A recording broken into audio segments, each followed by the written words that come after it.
dikatakan Tuhan itu memahkotai saudara dan saya dengan kasih dan belas kasihan. Jadi, apakah saya punya mahkota yang melambangkan kebanggaan saya sebagai orang-orang Kristen yang adalah anak-anak Tuhan? Kemuliaan saya, itu sebetulnya apa? Itu adalah kasih dan belas kasihan. Jadi kalau saya tidak punya kasih, kalau saya tidak hidup dalam kasih, kalau saya nggak punya belas kasihan, maka sesungguhnya saya ini, meskipun dikatakan saya anak-anak raja, tapi saya anak raja nggak punya mahkota, saudaraku. Shalom, saudara-saudari terkasih, sidang jemaat yang diberkati Tuhan. Jumpa lagi dalam Suara Gembala. Saudaraku, kali ini saya akan membacakan Mazmur 103 ayat yang keempat. Demikian bunyi firman Tuhan. Dia yang menebus hidupmu dari lubang kubur, yang memahkotai engkau dengan, ada dua hal, satu, kasih setia dan rahmat. Dia yang memahkotai engkau dengan kasih setia dan rahmat. Saudaraku, kata kasih setia dan rahmat ini di dalam terjemahan versi NIV, ini saya bacakan yang versi NIV yang sudah saya catat di sini. Demikian, who redeems your life from the pit, yang telah menebus hidupmu dari sumur, lubang yang dalam begitu ya, pit. And crowns you, dan memahkotai engkau with love and compassion. Love itu kasih, compassion itu belas kasihan. Jadi kalau diterjemahkan dengan versi NIV, dikatakan dia yang menebus kamu dari lubang kubur, yang memahkotai engkau dengan kasih dan belas kasihan. Saudaraku, mahkota itu adalah gambaran dari kehormatan, kemuliaan, kebanggaan, lambang kemenangan, bahkan lambang apa? Lambang kekuasaan, saudara. Betul ya? Seorang raja itu kalau dia duduk di kursi kerajaannya, kursi pemerintahannya, dia harus mengenakan mahkota. Karena mahkota itu adalah sebuah lambang dari kekuasaannya dia sebagai raja. Mahkota itu kebanggaan dia sebagai raja, kemuliaan dia sebagai raja. Makanya itu mahkota raja-raja itu selalu terbuat dari emas murni yang kemudian dihiasi dengan permata-permata yang mahal harganya. Saya pernah membaca, saudaraku, mahkota dari Ratu Inggris, saudara, itu ada satu permata berlian yang sangat mahal harganya yang namanya Koh-i-Noor. Itu berlian itu berapa karat, nggak tahu, gede banget, saudaraku ya, itu mahal sekali, itu ditempelkan di mahkota dari Ratu Inggris. Nah, saudaraku, seperti inilah mahkota itu digambarkan di dunia ini. Tujuan dari orang pakai mahkota itu lambangnya apa, itu kita bisa pelajari dari budaya yang biasa dilakukan di dalam kerajaan-kerajaan. Tetapi di dalam ayat ini, saudaraku, mahkota kita itu ternyata bukan emas secara harfiah. Mahkota yang menjadi kemuliaan kita, menjadi kebanggaan kita, menjadi lambang kemenangan, lambang kekuasaan, lambang lambang bahwa kita ini adalah anak-anak raja, begitu ya, pangeran-pangerannya Tuhan. Itu ternyata mahkotanya bukan harfiah. Mahkota yang terbuat dari emas yang ditata indah sekali, kemudian diukir bagus sekali, dibentuk bagus, kemudian diberi permata-permata yang mahal harganya. Bukan itu, saudara. Ternyata dikatakan dalam firman ini firman Tuhan, ini kan pesan dari sorga, saudaraku. Dikatakan Tuhan itu memahkotai saudara dan saya dengan kasih dan belas kasihan. Jadi, apakah saya punya mahkota yang melambangkan kebanggaan saya sebagai orang-orang Kristen yang adalah anak-anak Tuhan? Kemuliaan saya, itu sebetulnya apa? Itu adalah kasih dan belas kasihan. Jadi kalau saya tidak punya kasih, kalau saya tidak hidup dalam kasih, kalau saya nggak punya belas kasihan, maka sesungguhnya saya ini, meskipun dikatakan saya anak-anak raja, tapi saya anak raja nggak punya mahkota, saudaraku. Saya nggak punya kebanggaan, saya nggak punya kemuliaan. Saya nggak punya sesuatu yang melambangkan otoritas dalam hidup saya sebagai anak Tuhan. Jadi kita coba fahami akan ayat ini dalam sekali, saudara. who redeems your life from the pit and crowns you with love and compassion. Kasih dan belas kasihan. Nanti kita akan lihat bagaimana Tuhan Yesus itu contoh teladan kita. Dia itu mahkotanya begitu indah, karena dia kemana saja, dia membawa kasih dan belas kasihan. Nah, saudaraku, saya pernah ya, tahun 97, itu pertama kali saya dan istri pergi ke Australia, dan waktu kami jalan-jalan di downtown Melbourne, hari-hari itu ada dua peristiwa yang berturut-turut yang menggoncang dunia. Tahun 97, tepatnya bulan Agustus dan September, saudaraku. Karena ada dua wanita yang sama-sama terkenal, sama-sama dikagumi, yang meninggal selisih 5 hari. Satunya tanggal 31 Agustus tahun 97, pada usia 36 tahun, Lady Di.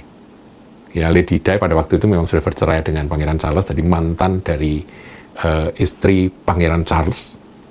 Lady Di yang terkenal dengan kecantikannya dan keramah tamahannya dan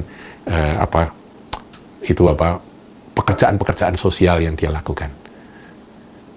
Meninggal dunia di Perancis pada waktu itu, saudaraku. Dan saya dan istri juga sempat melihat tempat lokasi di mana Lady Di itu mengalami kecelakaan, itu di sebuah terowongan di Paris. Nah, usia 36 tahun dia meninggal pada tanggal 31 Agustus, dan itu membuat seluruh Britania Raya, khususnya kota London itu berkabung, saudaraku ya. Karena mereka sedih ditinggal oleh putri yang mereka kasihi dan mereka kagumi, yaitu Lady Diana Spencer. Nah, saudaraku, 5 hari kemudian, tanggal 5 September, ada juga seorang tokoh, juga wanita, tapi tidak cantik, saudara, karena dia seorang wanita tua, usia 87 tahun, gambarnya ada di mana-mana, penuh dengan keriput, yang merupakan buah dari hidupnya yang penuh dengan perjuangan bukan untuk diri sendiri, tapi perjuangan untuk orang-orang yang menderita di Kalkuta. Dia adalah seorang biarawati yang bernama Mother Teresa. Nah, saudaraku, dua-duanya kacek 5 hari sama-sama meninggal dunia. Dan pada waktu saya ada di Melbourne, ya di downtown itu, karena saya suka dengan seni lukis, saya tertarik, saudara, karena di trotoar itu ada seorang seniman jalanan yang menggambar akan dua wajah.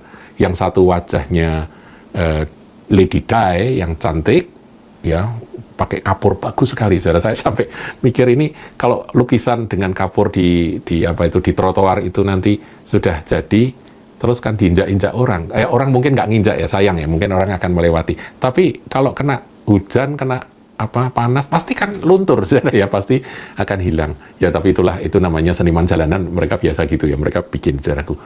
Yang satunya adalah gambar dari biarawati yang sudah lanjut usia, yang juga meninggal 5 hari kemudian, yaitu Mother atau Bunda Teresa. Nah, saudaraku, dua-duanya dipampangkan begitu gambarnya. Dan pada waktu saya melihat itu, Roh Kudus bertanya, yang mana yang kamu pilih? Oh ya, saya pikir kalau sebagai seorang yang cinta seni, ya pasti yang kelihatan cantik, bagus itu lebih menarik untuk dinikmati. Tetapi di mata Tuhan, yang mana, saudaraku? Yang satunya hidup kudus, dua-dua sama-sama terkenal, dan mengabdikan akan seluruh hidupnya hanya demi kasih dan belas kasihan. Itulah Bunda Teresa. Saudaraku, saya tidak mengatakan bahwa Lady Di itu tidak sosial. Dia juga punya kegiatan-kegiatan sosial, dia mengunjungi anak-anak, dia menolong sana-sini ya, sebagai seorang putri ya, sebagai seorang lady.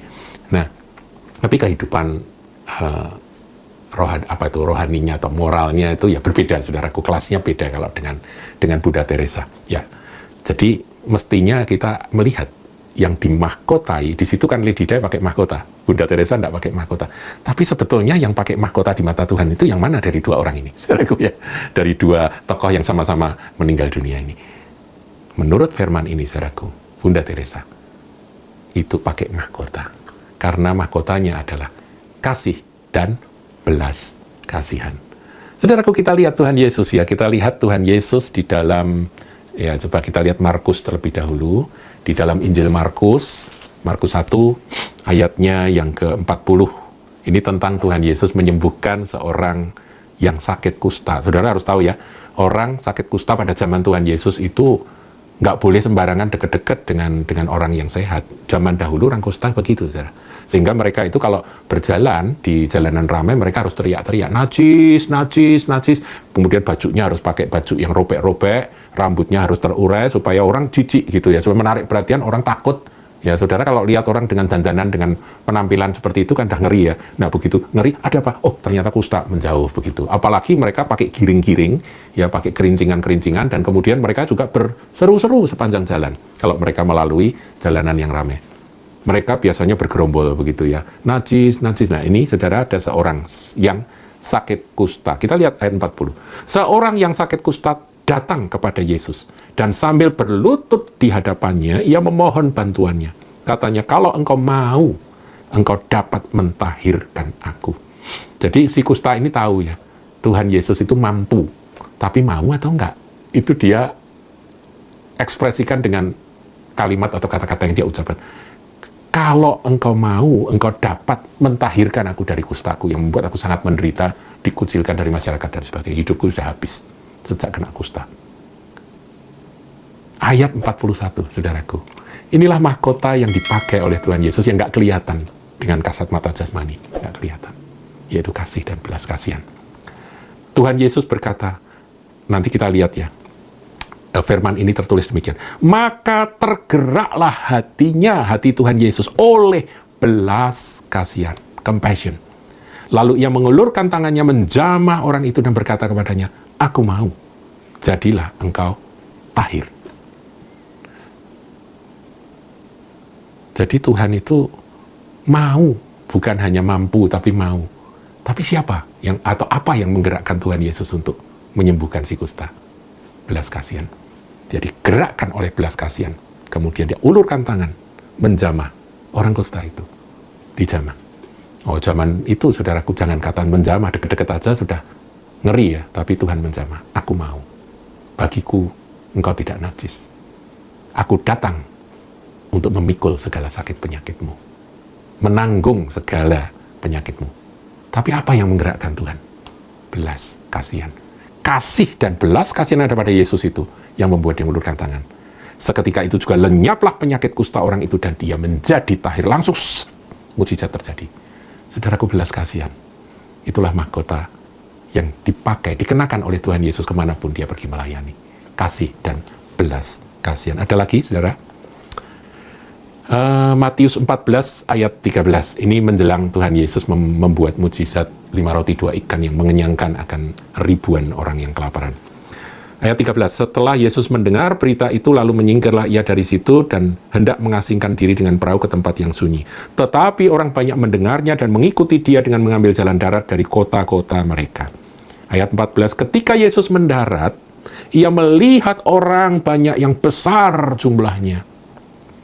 Perhatikan kalimat berikut. Maka tergeraklah hatinya oleh belas kasihan pada mereka, dan ia menyembuhkan mereka yang sakit. Saudaraku, kuasa yang ada pada Tuhan Yesus itu memang tak terbatas. Tapi yang menggerakkan Tuhan itu menyembuhkan orang, membuat mujizat, menolong orang, membangkitkan orang mati, apa saudaraku? Kasih dan belas kasihan. Dan itulah mahkota yang ada pada dia, pada Tuhan kita. Kita nggak bisa lihat. Tuhan nggak kelihatan pakai mahkota. Ya, nggak pernah ditulis. Yesus pergi-pergi pakai mahkota secara harafiah. Tetapi dia mengenakan kemuliaan, otoritas, lambang kemenangan dan kehormatannya, yaitu kasih dan belas kasihan. Mari kita belajar, saudaraku, kemanapun kita pergi, sebelum kita berangkat dari rumah untuk bekerja, kita berdoa, Tuhan, aku mau pakai mahkota. Sepanjang hari aku mau kenakan mahkota. Kasih dan belas kasihan. Tuhan Yesus memberkati. Jangan lupa like, comment, share, dan subscribe channel GKBK Hal Semarang.